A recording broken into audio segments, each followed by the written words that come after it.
my intention was to make sure that I faced as few balls as possible, and he was going to take the strike. So that was the brief conversation we had when you walked out to the middle.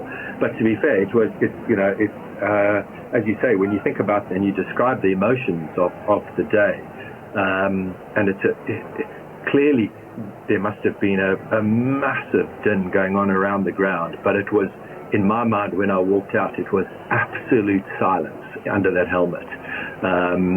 It's just like, it's amazing how when people talk about getting into the zones, and you walk out and it's a semi-final, there's a final on the line in a couple of days' time, and how you get into that position, and you just block out so many of the other sensories around you, and it felt like I was in a place where there was just, you could hear a pin drop. And then suddenly you had Lance in your face. We were standing in the middle, and it was just about, I won't repeat the language, but it was like, just get me on strike. And that was all that we needed to do, was get him on strike, as I said, because he had been playing so well, and all our chances lay with him in getting us across the line. But then, going back for the second, running that second down to long on, and I just didn't get back in time, unfortunately. I think I've watched that ball going on the stuff, and I've been watching Glenn McGrath's knee very closely whether I was that. And then I got run out. It was an unbelievable moment actually walking out there. And that's only, your face, but that's only 2 balls, wasn't it? 4 things, roughly 2 balls. It's absolutely burned in there in the memory bank. How did you feel walking off? It was, again, it's a split second, isn't it? And that's the thing, you actually cannot believe, you've got to that point, everything you've done and all your training and all of your practice and all the time and effort and preparation you've got, and within a flash of a tick of a minute, you're gone, you're out, you're walking out, and it took a while to sink in. I walked into the change room, sat down, still had my pads on, and I was just staring into space, watching the TV through the corner of my eye, what was going on in the top corner.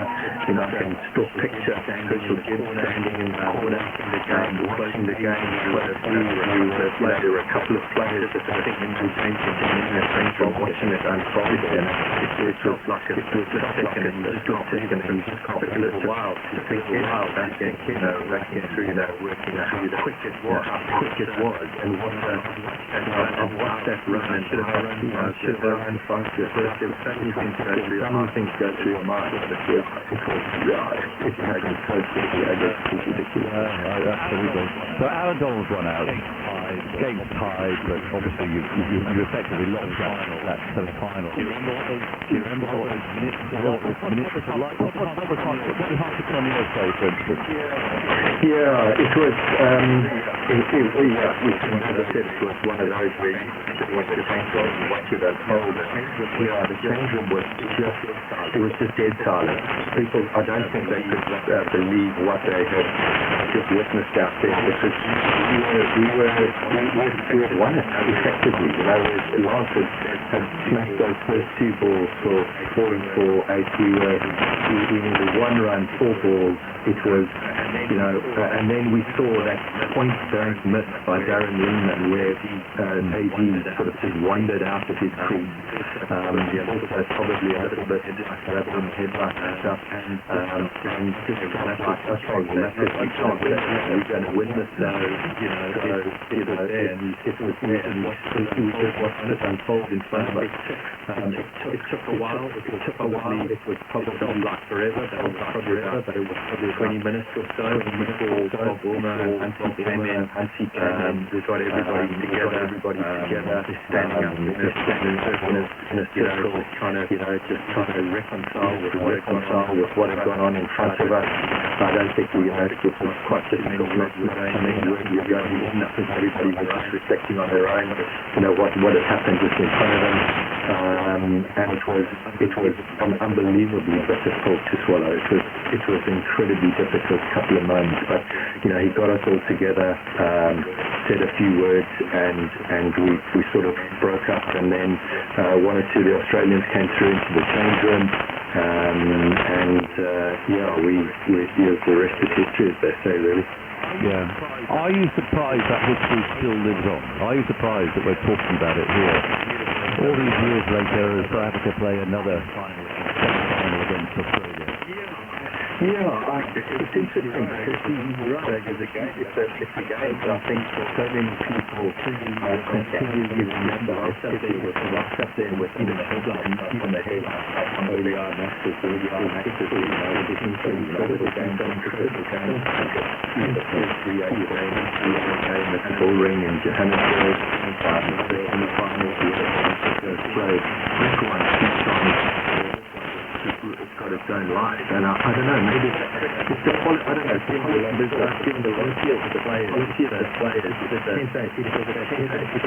even slow, really, we're out, it's just the most emotional roller coaster that anybody's been on, today, after 2019 World Cup, and I said, we're here in England, and I thought that tight game, and England, but now we can people and but I'm thinking about in the future and not sure it's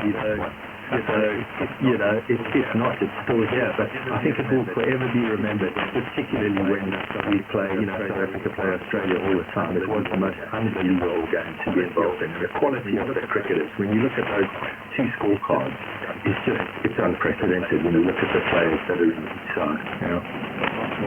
Remarkable game. Thanks to Steve Elwood, reliving his innings, 2 balls, and all the drama there was in and around there.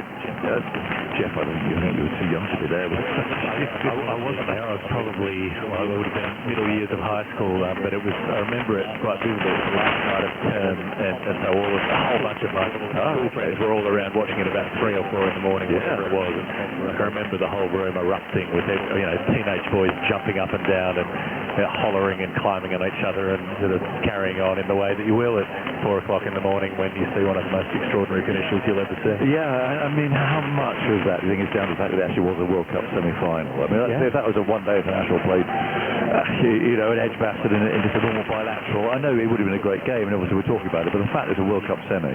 Yes, it would have been a great finish, but having that extra layer, having all of that riding on it, and the fact that, you think of Australia now as a relentless, remorseless World Cup winning machine, but that's the start of it. They weren't that then. They'd won in 87, they'd missed out in 96 and messed that up when really they were the stronger team and would have felt they should have won that game and didn't.